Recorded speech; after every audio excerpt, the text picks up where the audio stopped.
This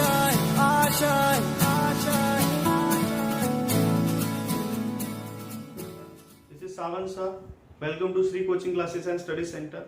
Today I am going to teach you a new subject, Mathematics Part 2. It is also known as Geometry. Algebra and Geometry. Geometry is the second part of maths. जैसे कि हमको मालूम है 100 marks का subject है, उसमें part 1 algebra, part 2 geometry, 40 + 40 + 20 = 100. Means आता इथे 40 मार्क्सची आपल्याला प्रिपरेशन करायची आहे. तर डायरेक्टली आपण स्टार्ट न करता त्या सब्जेक्टची थोडीशी ओळख आपण करून घेऊया. इंट्रोडक्शन मी तुम्हाला इथे देणार आहे. सो सगळ्यात पहिला आहे ज्योमेट्री. हा जो वर्ड तयार झालाय तो वर्ड कसा तयार झालाय त्याच्यामध्ये काहीतरी एक मीनिंग आहे. ठीक आहे, हा बघा इथे लिहिलाय ज्योमेट्री. ज्योमेट्री याच्यामध्ये दोन वर्ड्स एकत्र आलेले आहेत, geo and metric. Geo means earth. Earth म्हणजे आपला प्लॅनेट, आपली पृथ्वी. त्यानंतर आहे मेट्री. मेट्री हा मेजरमेंट आहे. मेजरमेंट मीन्स मोजणे. म्हणजे अर्थला मेजर करत असतो आपण. आपल्या डेली लाईफ मध्ये काही ना काही मेजरमेंट चालूच असतो, आपण मेजरिंग करत असतो. तर ज्या सब्जेक्टमध्ये मेजरमेंटचा स्टडी दिलेला आहे असा सब्जेक्टला त्यांनी नाव दिलेलं आहे जिओमेट्री. म्हणजे याच्यामध्ये खूप सारे मेजरमेंट आपल्याला शिकायचे. तर मेजरमेंट करायचं म्हणजे आपल्याकडे काहीतरी ऑब्जेक्ट पाहिजे. सो आपल्या मॅथ्स मध्ये भरपूर शेप्स आहेत. आपण नर्सरी पासून शेप शिकत आलो. इंट्रोडक्शन आपण केलं होतं पहिल्या क्लासमध्ये.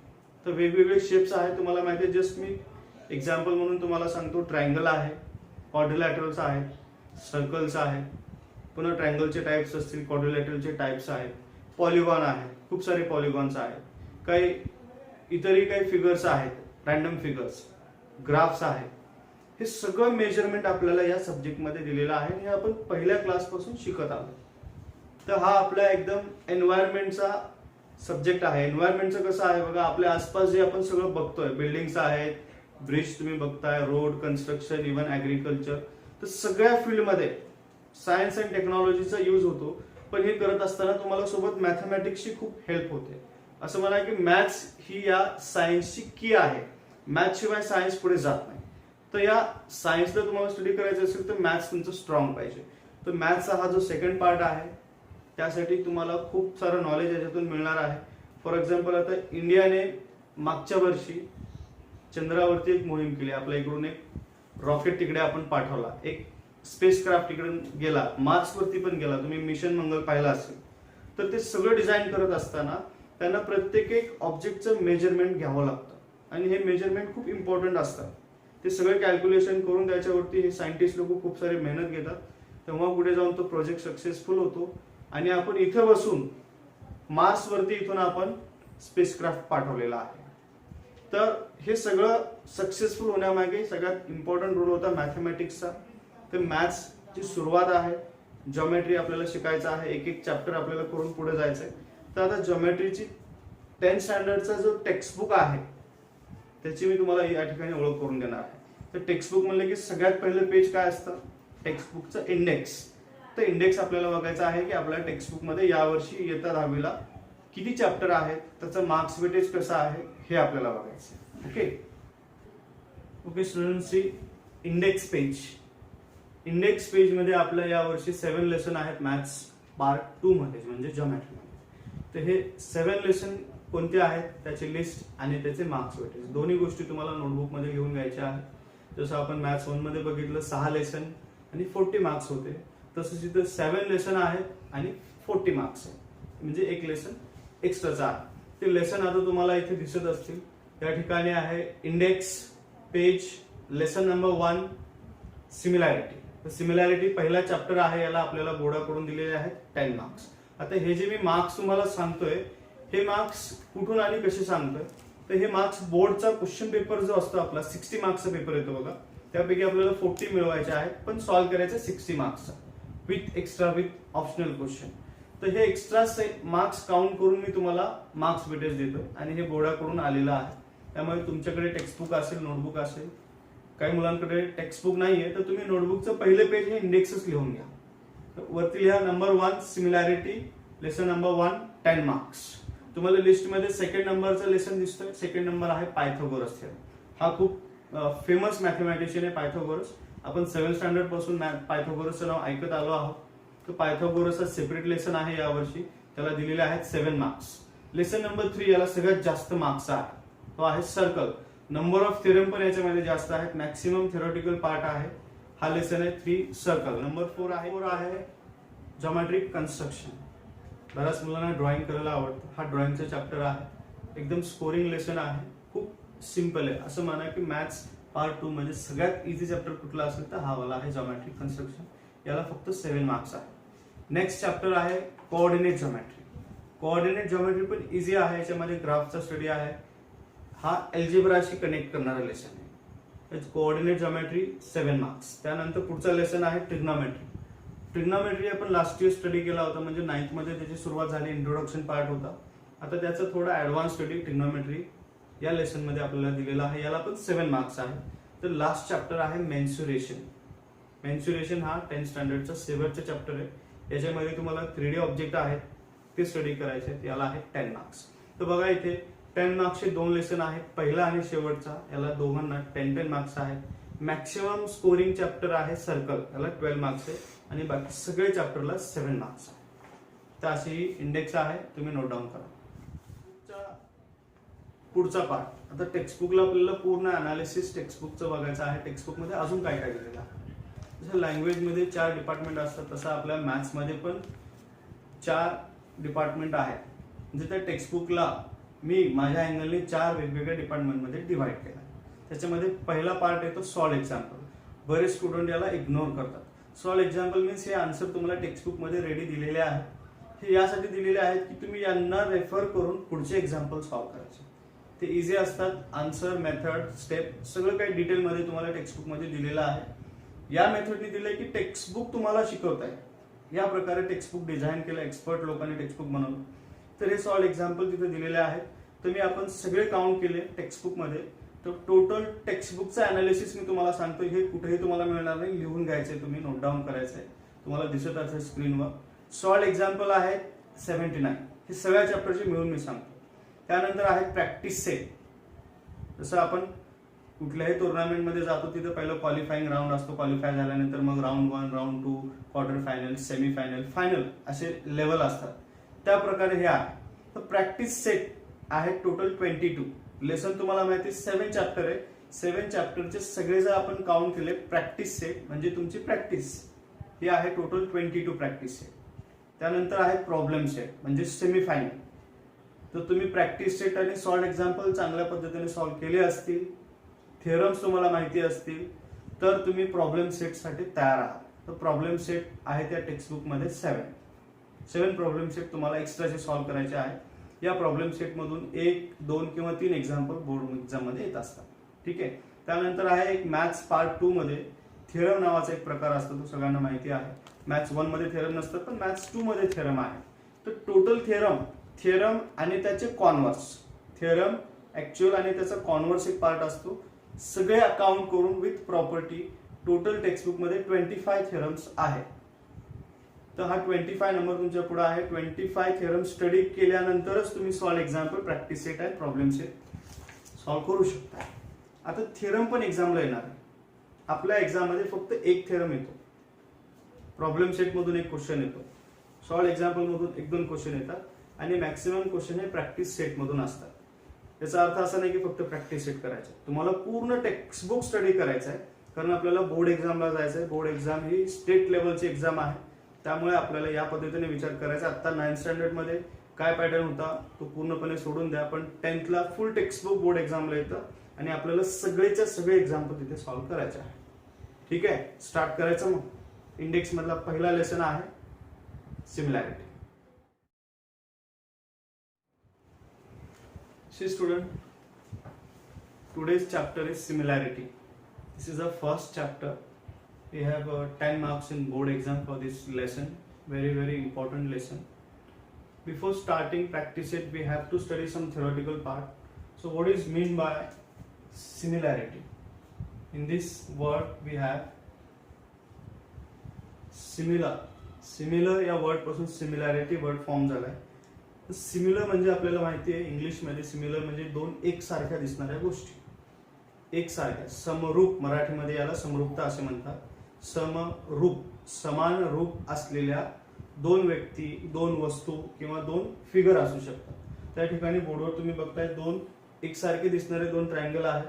तर हे दोन ट्रायंगल सिमिलर आहेत. सिमिलरचा सिम्बॉल आहे असा, तुम्हाला दिसतंय क्लिअरली, हा आहे सिमिलॅरिटीचा सिम्बॉल. सपोज आपण याला नाव देऊया triangle A and triangle B. We can say that figure A is similar to figure B. दोन्ही ट्रायंगल एकसारखे दिसतात. आता सिमिलॅरिटी मध्ये साईज मॅटर करत नाही. साईज कमी जास्त असू शकतो, पण शेप दोन्हींचा सेम पाहिजे. लक्षात येते का मी काय म्हणतो? साईज आणि शेप हे दोन वेगळे वर्ड आहेत. साईज कमी जास्त असू शकतो. This one is bigger and this one is smaller, doesn't matter, but they must be same in shape. We have one more triangle. Look at this triangle. This is a right angle triangle. आता आपण असं म्हणू शकतो का हा triangle या ए शी किंवा बी शी similar आहे? नाही, असू शकत नाही, कारण हा राईट अँगल ट्रायंगल आहे आणि हे दोन्ही ॲक्यूट अँगल ट्रायंगल आहे. तुम्हाला सगळे टाइप्स माहिती आहे. सो सिमिलर म्हणजे काय हे आता तुमच्या लक्षात आलं असेल. एक वेगळं एक्झाम्पल बघा. इथे मी स्क्वेअर्स घेतले. 3 स्क्वेअर तुम्हाला दिसतील साईज मध्ये लहान लहान उचालले. हे तिन्ही स्क्वेअर एकसारखे दिसतात, त्यामुळे हे तिन्ही सिमिलर आहे. ओके, बट स्क्वेअर आणि रेक्टँगल जर आपण पाहिला, स्क्वेअर आणि रेक्टँगल, तर स्क्वेअर आणि रेक्टँगल सिमिलर असू शकतात का? नाही, ते सिमिलर असणारच नाही. रेक्टँगल आणि रेक्टँगल सिमिलर असू शकतात. ओके, असे अजून भरपूर एक्झाम्पल आपल्या नेचरमध्ये तुम्हाला बघायला मिळतील. आता तुम्हाला एक नेचर मधलं एक्झाम्पल देतो. सपोज तुम्ही इमॅजिन करा की एलिफंट आहे, एक मोठा एलिफंट आहे आणि त्या एलिफंटचेच लहान छोटे छोटे पिले त्याच्या सोबत आहेत जंगलामध्ये. तर ते एलिफंटचे जे पिले आहेत ते एलिफंट सारखेच दिसतात, बरोबर. तर टायगर असेल, टायगरचे जे कप्स आहेत ते टायगर सारखे दिसतात. सो लायन फॅमिली आहे, त्यांचं पण तसंच आहे. जिराफचं एक्झाम्पल घ्या. तर जिराफची जी पिल्ले असतील ते जिराफ सारखेच दिसतात, त्यांच्यामध्ये काय आहे? सिमिलॅरिटी आहे. आता सिमिलॅरिटी म्हणजे काय तुमच्या लक्षात आलं असेल. अजून एक एक्झाम्पल सांगतो. ताजमहलचं एक्झाम्पल घ्या. तुम्ही रिअल ताजमहल पाहिला असेल, आग्र्यामध्ये ताजमहल आहे. तर ताजमहल आणि ताजमहलच्या साईडला उभे राहून जे लोक फोटो घेतात, तर फोटोमध्ये पण तुम्हाला ताजमहल दिसतो. ऍक्च्युअल ताजमहल आणि फोटो मधला ताजमहल हे दोन्ही सिमिलर आहेत. तर फोटो म्हणजे त्याची ऍक्च्युअल कॉपी आहे, पण साईज मध्ये लहान आहे. तर तुमच्या लक्षात आलं असेल सिमिलॅरिटी वर्डचा meaning with different example. Similarity means two similar thing in shape. Is that clear? One more thing. Congruent म्हणजे या शब्दाचा आणि सिमिलॅरिटीचं काय कनेक्शन आहे का? तर आपण कॉन्ग्रुएन्सी पण मॅथ्स मध्ये शिकलोय. कॉन्ग्रुएंट म्हणजे एक्झॅक्ट सेम, साईज आणि शेप दोन्ही एक्झॅक्ट सेम. फॉर एक्झाम्पल तुमची नोटबुक मध्ये खूप सारे पेजेस असतात. 100 पेजेस नोटबुक आहे. तर प्रत्येक एक पेजचा साईज सगळं काही सेम टू सेम आहे, त्यालाच आपण कॉन्ग्रुएंट म्हणतो. ओके, म्हणजे दोन कॉन्ग्रुएंट जे फिगर आहेत ते सिमिलर असू शकतात. बघा मी काय म्हणतोय. Two congruent object or figures can be similar, must be similar, but always remember two similar things, two similar objects cannot be congruent. Getting my point? Two similar things or two similar objects, they are not same in size, they cannot be congruent. Getting confusion आहे का? मी परत एकदा सांगतो. दोन आकारामध्ये लहान मोठे असलेले shape हे फक्त सिमिलरच असतील, कॉन्ग्रुएंट असणार नाही. पण कॉन्ग्रुएंट असणारे सगळे शेप सिमिलर असतात.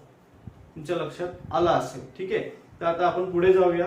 सिमिलॅरिटीच्या अगोदर आपल्याला काही प्रॉपर्टीज दिलेल्या आहेत. Ratio of areas of two triangle. Ratio of areas of two triangle हे आपल्याला स्टडी करायचं आहे. याच्यामधला पुढचा पॉइंट आहे. See area of triangle. Before starting, ratio of areas of two triangle means दोन ट्रायंगल घ्यायचे आणि दोघांचा रेशो काढायचा. रेशो म्हणजे काय? Comparison. Ratio means comparison of two things. आता इथे जे ऑब्जेक्ट दिले ट्रायंगल, तर एरिया आपल्याला माहिती पाहिजे. Area of triangle equal to half into dash dash. तुम्हाला आन्सर माहिती असेल. मॅक्सिमम स्टुडंटकडे याचा आन्सर आहे. Area of triangle equal to half into base into height. Correct. तर हा फॉर्म्युला आहे. फॉर्म्युला तुम्हाला माहिती पाहिजे. तर फॉर्म्युला तुमच्या लक्षात राहणार आहे. हा तुमच्या परमनंट मेमरीमध्ये सेव्ह होणार आहे. तर हा फॉर्म्युला तुमच्याकडे असेल तर आपण आता या रेशोचे 4 केसेस स्टडी करणार आहोत. आपल्या टेक्स्टबुक मध्ये फक्त 2 दिलेले आहेत, पण मी तुम्हाला 4 सांगणार आहे. ते व्यवस्थित नोट्स मध्ये लिहून घ्यायचे आणि ते 4ही केसेस और प्रॉपर्टीज या आपल्याला स्टडी करायच्यात आणि त्या सगळ्याच्या सगळ्या प्रॉपर्टीज प्रॅक्टिस सेट 1.1 साठी युजफुल आहे. ज्याला या प्रॉपर्टीज नीट समजणार आहे त्यालाच प्रॅक्टिस सेट येणार आहे. ठीक आहे, तर प्रॅक्टिस सेटच्या अगोदरचा थेरॉटिकल पार्ट व्यवस्थित समजून घ्यायचा आहे. 4 properties of ratios of areas of two triangle. See student, our first property of ratio of areas of two triangle. आता या ज्या प्रॉपर्टीज आपण स्टडी करतो याच्यामध्ये दिला रेशियो. पहिल्यावर रेशियो म्हणजे आपल्याला त्याचे सिम्पलेस्ट फॉर्म काढायचे. त्या एरियाचे एरियाज राईट साईडला असणार आहे, ट्रायंगल्स लेफ्ट साईडला असणार. हे 2 ट्रायंगल आहेत, 2 वेगवेगळे ट्रायंगल आहेत. हे कंपल्सरी नाही की ते दोन्ही ट्रायंगल सिमिलर असले पाहिजे. इथे कुठेही सिमिलर वर्ड आलेला नाही, त्यामुळे ट्रायंगल सिमिलर नाही. 4ही केसमध्ये असं झालेलं नाही. हे वेगवेगळ्या टाईपचे 2 ट्रायंगल आहेत. फक्त आपल्याला 2 ट्रायंगलचा एरिया आणि त्यांचं कंपॅरिझन जर केलं तर काय आन्सर येतं, त्याच्यामध्ये काय प्रॉपर्टीज शोधून काढलेल्या आहेत मॅथमॅटिशियननी, ते आपल्याला स्टडी करायचे. तर फर्स्ट प्रॉपर्टी आहे 2 different triangle with 2 different basis and 2 different heights. दोघांमध्ये काही सेम नाहीये. बघा तुम्ही त्यांचे लेवल्सचे व्हर्टेक्स पण वेगवेगळे आहेत.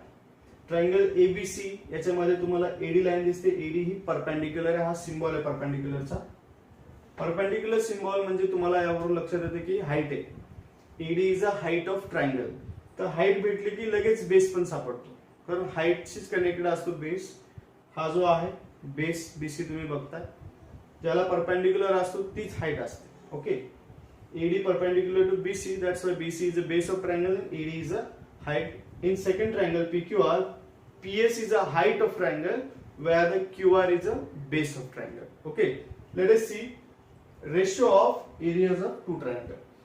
Area of triangle लिहिण्याची अशी मेथड आहे मॅथ्स मध्ये. A ते जो बाहेर A लिहिलाय तो एरिया आहे. Area of in bracket triangle ABC divided by area of triangle PQR equal to, formula तुम्हाला सांगितला होता half into base into height. इथे half into base into height लिहिलेलं आहे. बेस अँड हाईट, इथे पण बेस आणि हाईट आहे.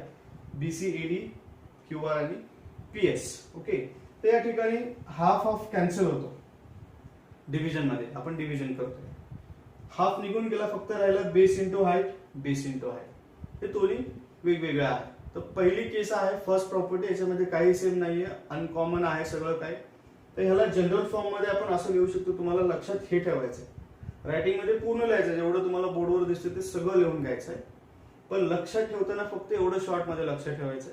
याच्यावरून आपण हे सगळं तयार करू शकतो. ट्रायंगलचे नेम चेंज करता येतात, 2 वेगळ्या फिगर घेता येतील, वेगवेगळ्या ट्रायंगल मध्ये हे आपण प्रूव्ह करू शकतो. फक्त तुम्हाला लक्षात एवढं ठेवायचं, सिम्पलेस्ट फॉर्म शॉर्टकट आहे A1/A2 equal to B1 into H1 and B2 into H2. तर याला 1 आणि 2 असे नंबर का दिले, हे वरती आहेत A1 B1 H1, हे पहिल्या ट्रायंगलचे डायमेन्शन आहे, त्याचे इथे सिम्बॉल आहे. आणि जो सेकंड ट्रायंगल आहे सेकंड फिगर, त्याला आम्ही नाव दिलं A2. तर इथे A1 आणि A2 चे अर्थ आहेत एरिया. इथे A म्हणजे area of first triangle, A2 means area of second triangle. हे त्याचे सिम्बॉल आहे. इक्वल टू हे लक्षात ठेवा, B1 into H1 B2 into H2. Note down this property number 1. Condition number 2 as given in the textbook. Textbook मध्ये condition 1 दिला, पण आपली 2 आहे. मी पहिलं सांगितलं होतं मी तुम्हाला 4 कंडिशन देतो, टेक्स्टबुक मध्ये 2च दिलेल्या आहेत, त्या 2 इनडायरेक्टली दिले. तर मी लिस्ट बनवतोय. आपल्या लिस्ट प्रमाणे सेकंड कंडिशन आहे, पेज नंबर 2 वरती आहे, textbook page number 2. Heights of both triangle equal, हे तुम्हाला लक्षात घ्यायचं आहे. फिगर मध्ये पण तुम्हाला दिसत असेल दोन्ही ट्रायंगलची हाईट सेम आहे. म्हणजे केस मध्ये काहीतरी सेम आहे. मागच्या केस मध्ये काही सेम नव्हतं, सगळं काही वेगवेगळं होतं, सेपरेट होतं. पण याच्यामध्ये एक पार्ट सेम आहे, हाईट वाला. इथे दिसतोय तुम्हाला first triangle AD is a height, height is denoted by small h. Second figure height is denoted by small h. तर आपण सेम फॉर्म्युला इथे अप्लाय करूया, half into base into height, area of triangle ABC, half into base BC, base BC into height H. हाईटला मी H घेतो कारण इथे दिलेला आहे त्याचं measurement H. Denominator area of triangle PQR means second figure, तिकडे बघायचं. सेकंड फिगर मध्ये हाफ इंटू बेस आहे QR multiplying by height H as given. तर आता इथे काही गोष्टी ज्या आहेत कॉमन असणार आहेत ते कॅन्सल होतात, बरोबर. सगळ्यात पहिलं एच हाफ कॅन्सल झाला, त्यानंतर हा एच पण सेम आहे, कॉमन आहे, इक्वल आहे, एच पण कॅन्सल झाला. जे राहिले ते खाली लिहायचं आहे, BC upon QR. This is our ratio number 2. Area of two triangle equal to ratio of their corresponding bases. या ठिकाणी फक्त तुम्हाला बेस दिसतील. इथे शॉर्ट फॉर्म मध्ये आम्ही असं लिहिलं A1 A2 equal to B1 upon B2, पण याला ब्रॅकेट मध्ये काय म्हणायचंय, हाइट्स आर इक्वल. म्हणजे हाइट सेम असतील तर हाइट कॅन्सल होणार. यावरून तुम्हाला तिसरी कंडिशन लक्षात आली असेल, केस नंबर 3, त्याच्यामध्ये बेस सेम असणार आहे. ठीक आहे, तर बघूया condition number 3. Condition number 3, triangles having equal basis. याच्या अगोदर सेकंड वाला झाला इक्वल हाइट्स वाला, याच्यात इक्वल बेसिस आहे. आता फिगर मध्ये तुम्ही बघताय 2 ट्रायंगल, खूप सारे ट्रायंगल दिसत असतील, म्हणजे 2 आपल्याला पाहिजे ते त्याच्यावरती फोकस करूया. ट्रायंगल ABC हा वाला जो ट्रायंगल आहे इथे घेतलाय आपण, ट्रायंगल ABC. त्यानंतर हा एक आहे APB, दिसतोय तुम्हाला, हा डॉटेड लाईनने जॉईन केलेला. हे दोन्ही ट्रायंगलचा बेस AB आहे, म्हणजे दोघांचा बेस सेम आहे. म्हणजे ज्या 2 ट्रायंगलचे एरिया आपल्याला काढायचे आहेत रेशो मध्ये, त्या दोघांचा बेस सेम आहे, म्हणून इथे लिहिले condition 3, triangles having equal basis और सेम बेसिस. तर ratio half into base into height formula आहे. तर या ट्रायंगलची हाइट आहे CD, इथे परपेंडिक्युलर दिसते. तर CD ला आपल्याला सिम्बॉल दिला H1, तर आपण याला H1 पण घेऊ शकतो किंवा CD पण घेऊ शकतो. तर सगळ्यात पहिलं बेस घेऊया AB अँड हाइट H1. ठीक आहे, आता दुसऱ्या ट्रायंगल मध्ये या APB ट्रायंगल हा असा, त्याची हाइट कमी आहे ऍज कम्पेअर टू ABC. त्याची हाइट आहे PQ, half into base into height, base is AB and height is PQ. तर PQ पण लिहू शकतो आपण किंवा H2 पण लिहू शकतो. या ठिकाणी मी H1 H2 लिहिले कारण ते तिथे दिलेत बुक मध्ये. तर आता बघा काय कॅन्सल होतं, हाफ कॅन्सल होणार आहे, सेम आहे. AB सेम आहे, AB कॅन्सल होणार आहे. तर H1 आणि H2 कॅन्सल नाही होणार. का नाही होणार, कारण H1 आणि H2 हे वेगळे आहेत, मेजरमेंट वेगळे आहे, तुम्ही बघू शकता, त्याची लेंथ पण वेगळी आहे, त्यामुळे हे कॅन्सल होणार नाही. जर ते H असते तर कॅन्सल झाले असते, पण H ला वेगवेगळे नंबर आहे 1 आणि 2, म्हणजे त्याच्या व्हॅल्यू पण वेगळ्या आहे, ते कॅन्सल होणार नाही. ते ऍज इट इज इथे राहणार आहे H1 on H2. Means ratio of areas of 2 triangles having equal bases is equal to the ratio of their heights. Ratio of their heights short form इथे लिहिलाय A1 upon A2 equal to H1 upon H2. जरी property statement लक्षात नाही राहिलं तरी हे तुम्ही easily लक्षात ठेवू शकताय. ह्याच्या अगोदरचं काय होतं आठवतं, नंबर 2, नंबर 1. आपण नंबर 1 पासून रिव्हिजन करू. नंबर 1 होता A1 upon A2 equal to B1 into H1 upon B2 into H2. Case 1 त्याच्यामध्ये काही सेम नव्हतं. केस 2 त्यामध्ये बेसिस सेम होते, सॉरी हाइट सेम होत्या, हाइट कॅन्सल झाल्या. मग इथे फॉर्म्युला आला होता A1 upon A2 equal to B1 upon B2. हा होता आपला सेकंड, हा आहे थर्ड. सेकंड आणि थर्ड ही झाली आपली छोटीशी रिव्हिजन, लक्षात ठेवायचं. आता आणखीन एक केस आहे, इंटरेस्टिंग केस आहे 4. टेक्स्टबुक मध्ये तुम्हाला दिसणार नाही, ती पेज नंबर 3 वर तुम्हाला ऍक्टिव्हिटी दिलेल्या आहेत. त्या ऍक्टिव्हिटी तुम्हाला सॉल्व्ह करायच्या आहेत. तो आजचा होमवर्क आहे, पेज नंबर 3 लक्षात असू द्या. Page number 3 activity 1 and activity 2, 3 total 3 activity दिलेल्या आहेत डायग्रामच्या. त्याच्यामध्ये तुम्हाला fill in the blank style एकदम इझी आहे, तिथेच बघून तिथेच आन्सर लिहायचे, सिंपल आहे. तो होमवर्क झाला. आता चौथी ऍक्टिव्हिटी जी एक्स्ट्राची मी तुम्हाला सांगतोय, सॉरी प्रॉपर्टी बुक मध्ये नाहीये, पण तरी इन्फॉर्मेशन साठी तुमच्याकडे नोट डाऊन करा, कारण प्रॅक्टिस सेट मध्ये मी बघितलंय त्याच्यावरती एक्झाम्पल आहे. तर आता पुढे नंबर लिहा, प्रॉपर्टी नंबर 4. प्रॉपर्टी लिहून झाल्यानंतर होमवर्क करायचं, ठीक आहे. See students, I told you this is a special case. Triangles having equal heights and equal bases or same bases. In this figure we can say this is a trapezium. Quadrilateral ABCD is a trapezium. In a trapezium, AB is parallel to DC. Line AB is parallel to line DC. Parallel आहे, हे clear आहे कारण तो trapezium. Now these are diagonal AC and BD. तर या दोन diagonals मध्ये याच्यामध्ये तुम्हाला खूप सारे ट्रायंगल तयार झालेले दिसतील. पण या प्रॉपर्टीमध्ये आपल्या ज्या कामाचे आहेत ते दोन ट्रायंगल कुठले आहेत ते बघा, इथे लिहिलेत मी. Triangle ADC and triangle BDC. तुम्हाला इथे मी हायलाइट करून दाखवतो ट्रायंगल एडीसी, तुमच्या लक्षात येईल. दिस इज ट्रायंगल एडीसी.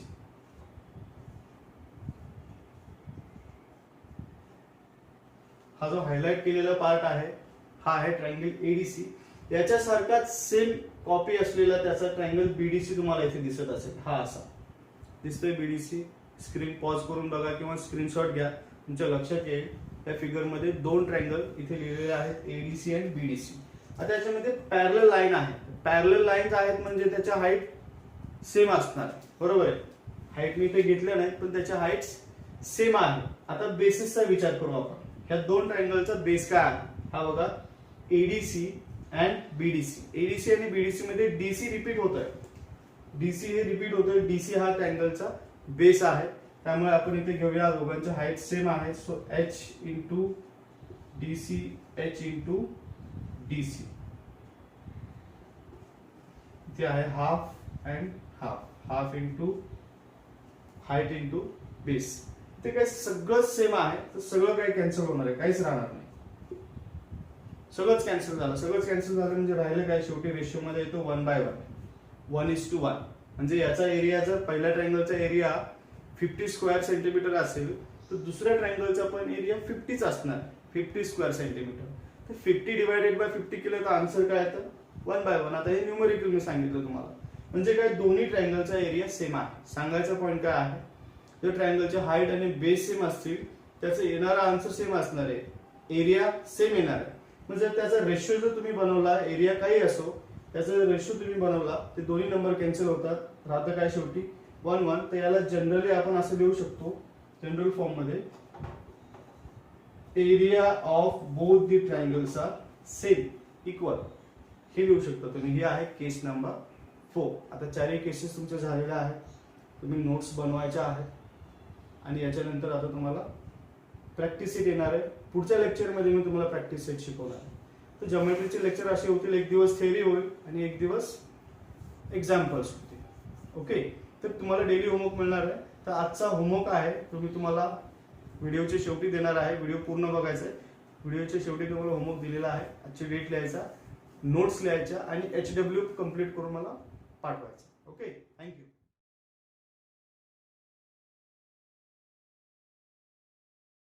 बघितलं असेल टेक्स्टबुकचं पेज नंबर 3 आहे. टेक्स्टबुक सुद्धा बघू शकता तुम्ही. ते डायग्राम काढून व्यवस्थित छान अक्षरामध्ये आन्सरला हायलाइट करायचे, बॉक्स करायचे, पेन्सिल यूज करा आणि मला सगळ्या स्टुडंटकडून रिप्लाय पाहिजे. ठीक आहे.